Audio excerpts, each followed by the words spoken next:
Greetings and welcome to another episode of One Take. Did you know that John D. Rockefeller, yes, that one, was the last person in New York City to convert to electricity back in the late 1800s? Well, the last of the wealthy magnates that could afford to at the time. His company, Standard Oil, had the lock on the production and distribution of kerosene, which was used to light the world prior to electricity. So, needless to say, he was pretty committed to kerosene. He had a lot of sunk costs, a lot of research and development, a lot of hard fought battles, some less fair than others, and an immense amount of pride that was keeping him to the status quo of kerosene.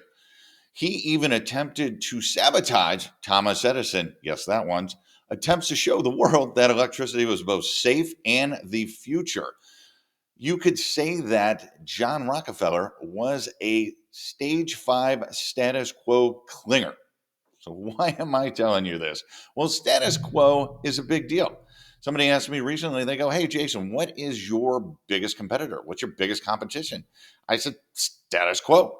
People doing what they've always done, people clinging to processes, or in most cases, lack thereof processes, ways of doing things, technology, you name it. Just what they've been doing, that status quo, rather than looking into things and finding better ways of doing things, better companies, better partners. Sometimes status quo is as simple as getting the same meal every time you go to a restaurant, or it's as big as avoiding looking at other opportunities and taking on things that could take your business and your world to the next level.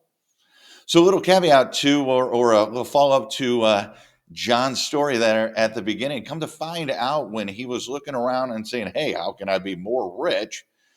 Turns out that a byproduct of the production of kerosene is gasoline. Yes, that one. He was able to get even richer, grow his company so large that it was broken up by the government into many companies that we know nowadays. So, next time you're at dinner or you are thinking about talking to that wonderful sales and business development person, think to yourself, what would John D. Rockefeller do? And go from there. This is One Take. Make it a great day. Thanks.